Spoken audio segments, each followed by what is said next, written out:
Hello, my dear young intellectuals. This is Hershey, your science educator. Today, we are doing chapter number 12, which is Knowing Our Environment. So, the chapter content are abiotic component, biotic components, relationship between biotic and abiotic components. How does human affect the environment? Humans कैसे environment को effect मतलब हमारे कौन सी activities से environment पर effect आता है, green house effect क्या होते हैं and conservation of the environment. जैसे हमने कंजर्वेशन ऑफ सॉइल किया था, कुछ प्रिवेंटिव मेजर्स हमने देखे थे, क्या क्या हम ऐसा कर सकते हैं जिससे हम सॉइल को कंजर्व कर पाए यानी प्रोटेक्ट कर पाए. सिमिलरली हम एनवायरनमेंट को कैसे प्रोटेक्ट कर सकते हैं. So quickly start with the chapter. We often hear and use the term environment in our daily lives. हम सब use करते हैं environment. But what is environment means? So what all does our environment include? और क्या क्या होता है? The anything that surrounds us known as environment. जो भी चीजें हमारी सराउंडिंग्स में है, चाहे वो लिविंग थिंग हो चाहे वो नॉन लिविंग थिंग हो, वो सब एनवायरमेंट का पार्ट है. The word environ means the surround, to surround. The environment basically includes all living and non living things that present on the earth. अब कौन कौन सी है? लाइक एयर, वाटर, ये क्या है? नॉन लिविंग थिंग्स है. माउंटेन्स है, सॉइल है, ये सब नॉन लिविंग थिंग है. क्लाइमेट है, इसके अलावा प्लांट्स, एनिमल, माइक्रोब्स, ये लिविंग थिंग्स हैं. So all these things that make up environment, these are called its components, right. So we are saying that whatever surrounds us, right, so this comes और this is the part of the environment. तो इनको क्या बोलते हैं? Living and non living things को हम mainly हमने चीजों को दो ग्रुप में कैटेगराइज किया है, लिविंग एंड नॉन लिविंग. और इसके अंदर जितनी भी चीजें आती हैं, so these are known as components. जैसे एयर एक कंपोनेंट है जिसका एनवायरनमेंट का, and it is a non living thing. Similarly mountain non living thing and it is a component. Plants is a living thing and plants are the components of the environment. Right, so it can said that the environment has two components, biotic and abiotic. Biotic components and abiotic components. So अभी तक हमने living and non-living things पढ़ी थी. अब now what is this biotic and abiotic components? Right, so don't get changed for this term. This is so simple. Abiotic components means non-living thing. As simple as that. जैसे non living things हम normal language में बोलते हैं, similarly non living thing को हम scientific language में abiotic components बोलते हैं. As simple. So it includes air, water, land. Beside these climatic factors like rainfall, wind, sunlight etcetera, ये सब क्या है? एबायोटिक कंपोनेंट्स है, right. So abiotic means non living things also form a part of a abiotic component of the environment. So these component influences the nature, behavior and distribution of living organisms significantly. For example, a hot and dry place like desert is inhabited by a very few animals, while a place with moderate temperature and good rainfall like rainforest is the habitat of very large number of animals and plants. So children, हमारी surroundings में, हमारे environment में जितनी climatic conditions है, like sunlight है, sun है, air है, water है, rain है, ये सब, soil, mountain, सब जो चीजें, plants, animals, microorganisms, humans, सब किसका पार्ट है?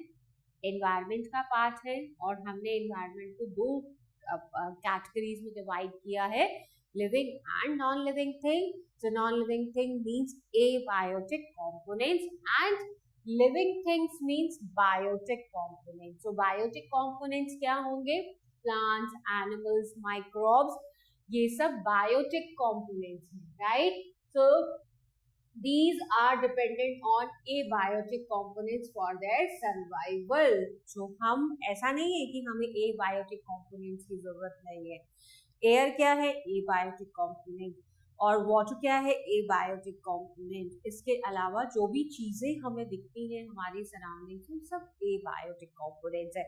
तो हम बायोटिक होते हुए भी, because we are the living organisms, हम एबायोटिक कंपोनेंट्स पर डिपेंडेंट हैं, पानी पर, हवा पर, राइट. तो हमें सर्वाइवल के लिए ये जरूरी होती है. सो मेनली क्या होता है, 3 कैटेगरीज में डिवाइड किया गया है बायोटिक कंपोनेंट्स को: producers, consumers and decomposers. Producers children plants होते हैं, जो यूनिवर्सल प्रोड्यूसर इनको हम बोलते हैं, यानी जो फूड बनाते हैं. एंड कंज्यूमर्स हम हैं, जो हम उस फूड को कंज्यूम करते हैं, right. So producers, green plants prepare their own food by photosynthesis, so that is why they are called producers और ऑटोट्रॉफ्स. जैसे हमने लिविंग थिंग्स को बायोटिक कंपोनेंट बोला, नॉन लिविंग थिंग्स को हमने एबायोटिक कंपोनेंट बोला, सिमिलरली क्या है, प्रोड्यूसर्स को हम क्या बोलते हैं, प्लांट्स को हम बोलते हैं autotrophs. Autotrophs means they are preparing their own food for themselves as well as for ourselves, right. अपने लिए तो बनाते ही बनाते हैं, साथ साथ हमारे लिए भी बनाते हैं. नाउ कंज्यूमर्स कौन होते हैं? कंज्यूमर्स होते हैं जो उस फूड को जो प्रोड्यूसर्स ने बनाया है कंज्यूम करते हैं. They are called consumers. So all animals including human beings fall under this category as they depend directly or indirectly on the producers for food, right. So हम क्या करते हैं, हम फूड जो प्लांट्स ने बनाया है उसको कंज्यूम करते हैं and we are the consumers. Not only us, animals भी. डायरेक्टली और इनडायरेक्टली का मतलब क्या है, हमने हर्बीवोर, कार्निवोर्स एंड ओमनीवोर्स पढ़े थे ईटिंग हैबिट्स के बेसिस पर, राइट. जो हर्बीवोर्स होते हैं जो प्लांट ईटर्स होते हैं, जो प्लांट एंड प्लांट प्रोडक्ट्स ईट करते हैं. जो एनिमल्स जो प्लांट ईटर्स हैं वो हर्बीवोर्स हैं. अब इन हर्बीवोर्स को जो खाता है वो कार्निवोर है. तो ये इनडायरेक्टली डिपेंडेंसी हुई. तो डायरेक्टली हम डायरेक्ट प्लांट प्रोडक्ट खाते हैं, प्लांट के डिफरेंट पार्ट्स खाते हैं. इनडायरेक्टली का मतलब होता है कि जो हर्बीवोर्स होते हैं उनको जो एनिमल्स खाते हैं वो carnivores, right. So they are called consumers और हेटेरोट्रॉफ्स. तो अभी हमने पढ़ा था प्रोड्यूसर्स यानी ऑटोट्रॉफ्स, तो प्लांट्स हैं ऑटोट्रॉफ्स और हम कंज्यूमर्स हैं, एनिमल्स कंज्यूमर्स हैं, तो we are heterotrophs, right. obtain food prepared by producers. Herbivores are called primary consumers. Primary consumers means जो मेनली खाता है यानी डायरेक्टली, जो जैसे हम वेजिटेरियन होते हैं जो सिर्फ प्लांट प्रोडक्ट्स खाते हैं, जो नॉन वेजिटेरियन होते हैं वो प्लांट्स प्लस एनिमल्स मीट भी खाते हैं, राइट. तो जो हर्बीवोर्स होते हैं उनको प्राइमरी प्रोड्यूसर्स बोला जाता है और इन हर्बीवोर्स को जो एनिमल्स खाते हैं वो सेकेंडरी कंज्यूमर्स होते हैं. while carnivores and omnivores are called secondary consumers. Are we all clear about this, children? Primary consumers and secondary consumers, autotroph, heterotrophs.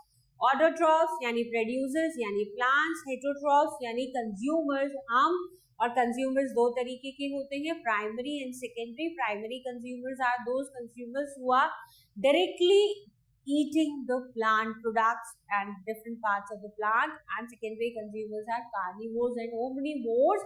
They are eating the herbivores animals, right children. So let's move ahead. Now decomposers. Decomposers कौन होते हैं? Decomposers होते हैं, as the name suggests, the organisms which feed on dead plants and animals and reduce them to simpler substances.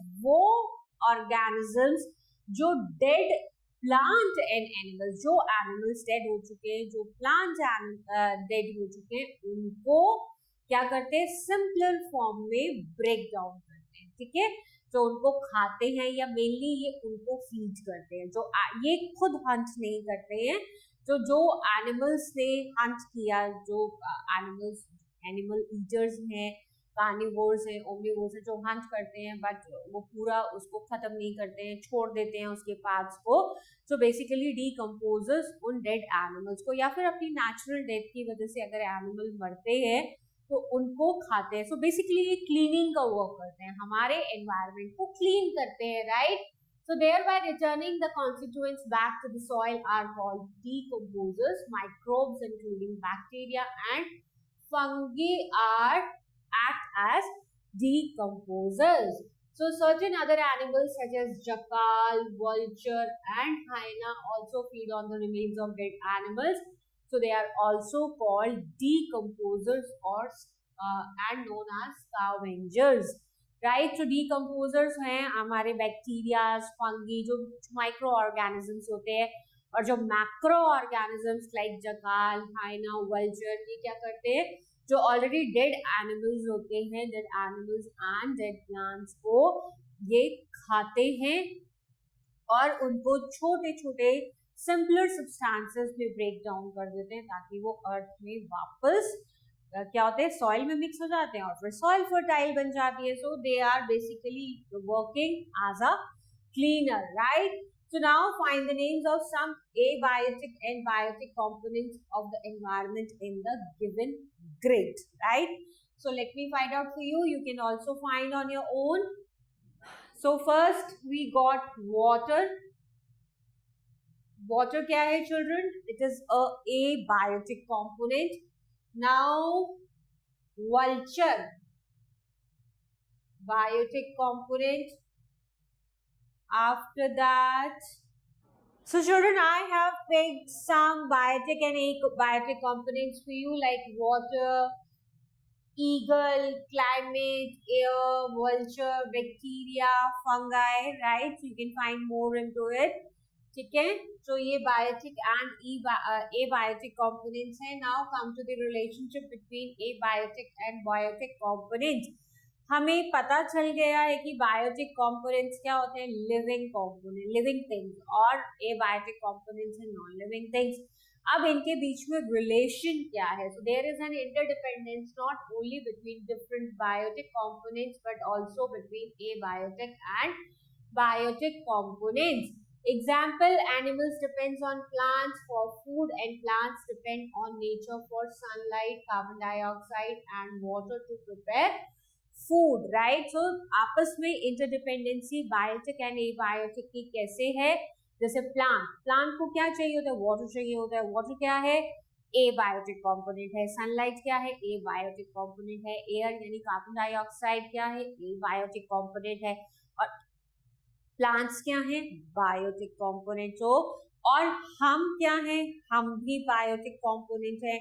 और हम क्या करते हैं, प्लांट से फूड लेते हैं एंड देन वी कंज्यूम. तो बायोटिक पे भी डिपेंडेंट है. बायोटिक एंड एबायोटिक का भी रिलेशन है. Similarly plants and animals need water and air to survive. और हमें प्लांट्स क्या देते हैं, ऑक्सीजन देते हैं. सो क्या है, बायोटिक एंड बायोटिक का भी हो गया.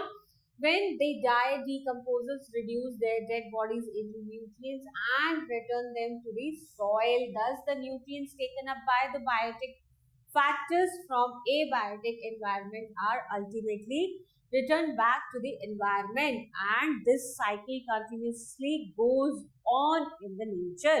तो ये साइकिल अपने आप चलता रहता है और डिकम्पोजर्स फाइनली जो प्लांट्स एंड एनिमल्स डेड हो जाते हैं उनको क्या करते हैं, सिंपलर फॉर्म में ब्रेक डाउन कर देते हैं और वापस से नेचर में कर देते हैं, राइट. तो जैसे ये ग्रास है, ग्रास क्या है, इट्स अ बायोटिक कंपोनेंट. और ग्रास को क्या चाहिए ग्रो करने के लिए, सन चाहिए, सनलाइट, वाटर एंड एयर. तो वो सब क्या है, एबायोटिक कंपोनेंट है. अब क्या करा, ग्रास को किसने खाया, ग्रास होपर ने खाया. ग्रास होपर हो गया प्राइमरी कंज्यूमर क्योंकि ये हर्बीवोर है, ये प्लांट्स को खाता है. अब ग्रास हॉपर को किसने खाया, फ्रॉग ने खाया, राइट. तो ये हो गया सेकेंडरी कंज्यूमर. और सेकेंडरी कंज्यूमर्स कौन से होते हैं, जो कार्निवोर्स और ओमनिवोर्स होते हैं. तो ग्रास हॉपर को किसने खाया, फ्रॉग ने. तो ये इनडायरेक्टली फ्रॉग किस पे डिपेंड हुआ, प्लांट पे डिपेंड हुआ.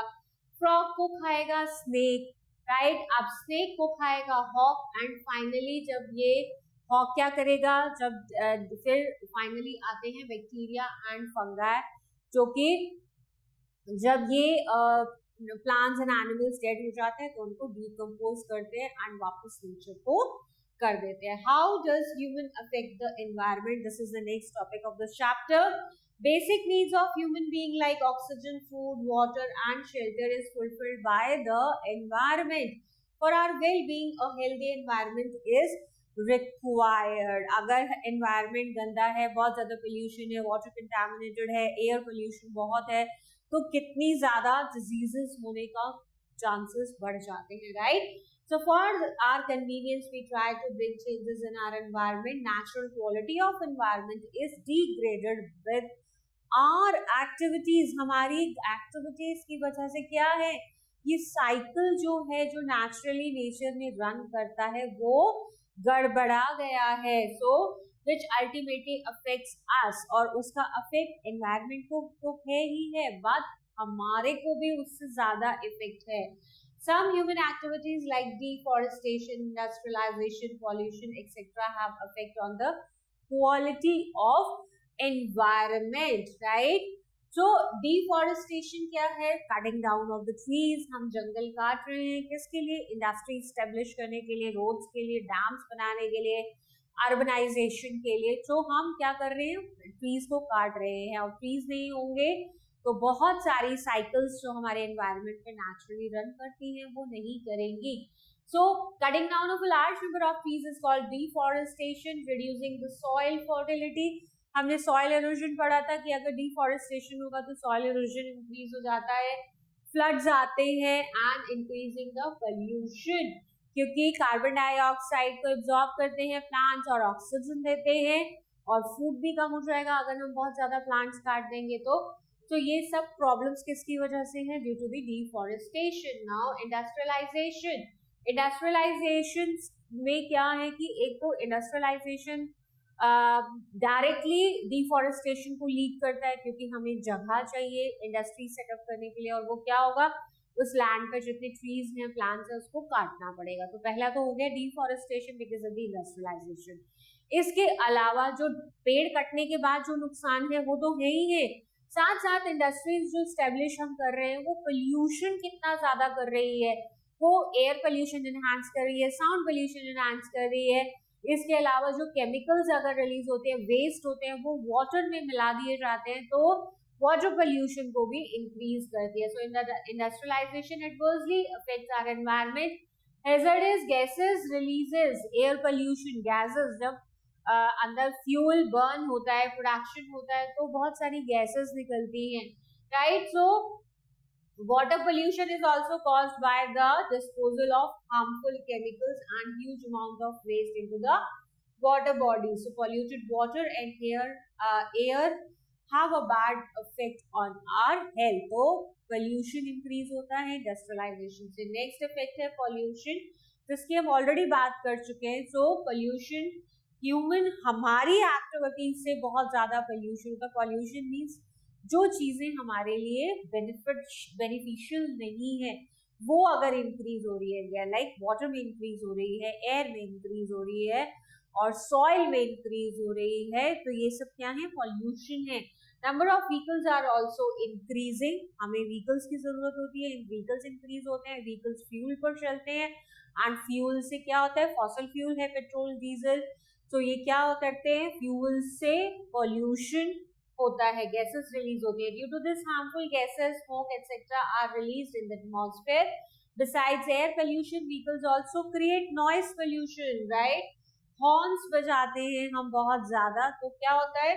नॉइज पोल्यूशन इंक्रीज होता है. Now come to the green house effect. Green house नाम से तो लग रहा है green house, but actually it is not green, it is very bad for us. Some gases like water vapors, carbon dioxide and methane trap the heat of the sun in the atmosphere. तो हमारी अर्थ का life क्यों possible है? क्योंकि atmosphere है, और अर्थ पर life का पॉसिबल होना यानी गैसेस है. Atmosphere means mixture of gases. तो carbon dioxide, methane and water vapours, ये ऐसी गैसेस हैं जो क्या करती हैं? हीट को ट्रैप कर लेती है.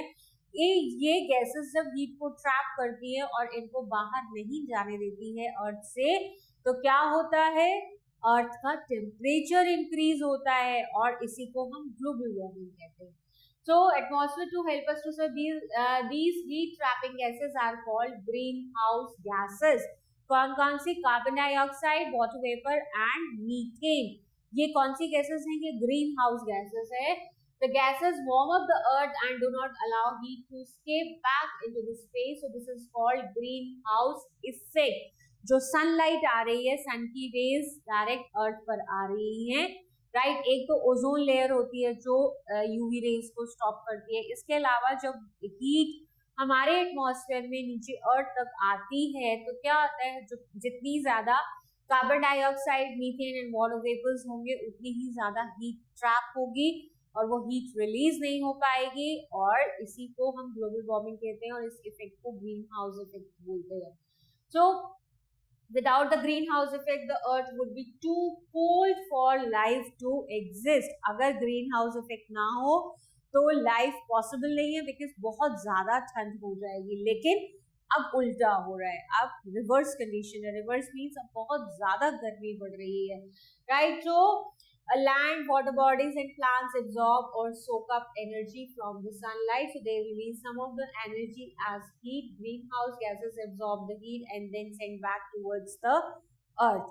वापस से अर्थ पे ही वो, मतलब एक्चुअली हीट निकल नहीं पाती है एटमॉस्फेयर से, अर्थ के एटमॉस्फेयर से बाहर नहीं जा पाती है. क्यों? क्योंकि मीथेन है, carbon dioxide and water vapours जो हीट को ट्रैप करके रखते हैं, right. So this would escape back into the space. Now come to the global warming. So greenhouse gases का इफेक्ट की वजह से क्या हो रहा है, ग्लोबल वार्मिंग यानी अर्थ का टेम्परेचर कंटिन्यूअसली इंक्रीज हो रहा है. So when people burn coal, oil and other fuels, they add extra greenhouse gases to the air and extra gases trap more heat.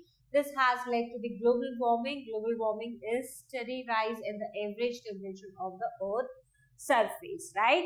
तो जितना ज्यादा कार्बन डाइऑक्साइड होगा एटमॉस्फेयर में, मीथेन होगा, वाटर वेपर्स होंगे, ये उतना ही ज्यादा हीट को ट्रैप करते रहेंगे और अर्थ का टेम्परेचर बढ़ता रहेगा, जिसको हम ग्लोबल वार्मिंग बोलते हैं. Now effects of global warming क्या है? तो global warming has lead an increase in the earth temperature. ये सबसे प्राइमरी इफेक्ट है. अर्थ का टेम्परेचर इंक्रीज होता जा रहा है और हम फिर बहुत ज्यादा क्या करते हैं, एसीज यूज करते हैं, कार में भी एसी, घर में भी एसी, तो उनसे भी गैसेस निकलती हैं, हार्मफुल सीएफसी निकलता है.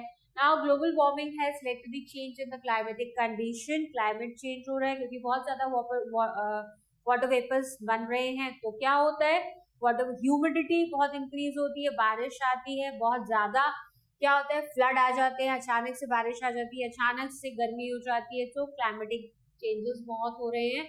Global warming has led to the loss of habitat of several plants and animals. क्योंकि हमने जंगलों को तो काट दिया है, अब जो प्लांट्स हैं, एनिमल्स हैं, जिनका नेचुरल हैबिटेट होता था फॉरेस्ट, वो सब खत्म हो चुके हैं, राइट. तो ये इफेक्ट है किसके, ग्रीन हाउस इफेक्ट और global warming. Now conservation of environment. हमें अपने एनवायरमेंट को प्रोटेक्ट करना चाहिए. हमारी एक्टिविटीज कंटिन्यूसली इंक्रीज कर रही है ग्लोबल वार्मिंग को. जो conservation of the environment, so we need to conserve it for survival of human race in future. कैसे कर सकते हैं, plant more and more trees. बहुत ज्यादा जरूरी है, जितना ज्यादा हम प्लांट्स लगाएंगे उतना ही ज्यादा फायदा होगा एनवायरमेंट को. So reduce, reuse and recycle the material like newspaper, plastic bottles, aluminum cans, etc. Now save water and electricity. इसके अलावा reduce the use of chemical fertilisers. उसकी जगह हम मेन्योर यूज करें जो नेचुरल और ऑर्गेनिक होता है. Manage industrial waste sensibly, right. So here we have some summary points. You can quickly go through these as we have already discussed these points in detail. Now come to the exercise part. First is tick the correct option. First one is dash is the major cause of greenhouse effect. So greenhouse effect का सबसे greenhouse effect का सबसे ज्यादा major किसकी वजह से greenhouse effect है? Because of the deforestation, plants नहीं है तो प्लांट्स क्या कार्बन डाइऑक्साइड को एब्जॉर्ब नहीं कर रहे हैं, और कार्बन डाइऑक्साइड क्या है, एक ग्रीन हाउस गैस है. Dash can prepare their food themselves, तो प्रोड्यूसर्स प्रिपेयर करते हैं. इंडस्ट्रियलाइजेशन एडवर्सली अफेक्ट किसको, एनवायरमेंट को. Human activities are increasing dash effect, कौन सा, ग्रीन हाउस इफेक्ट. हमारी एक्टिविटीज, क्योंकि हम व्हीकल्स यूज करते हैं, बहुत ज्यादा कार्बन डाइऑक्साइड रिलीज होता है, तो हमारी एक्टिविटीज से क्या इंक्रीज हो रहा है, ग्रीन हाउस इफेक्ट इंक्रीज हो रहा है.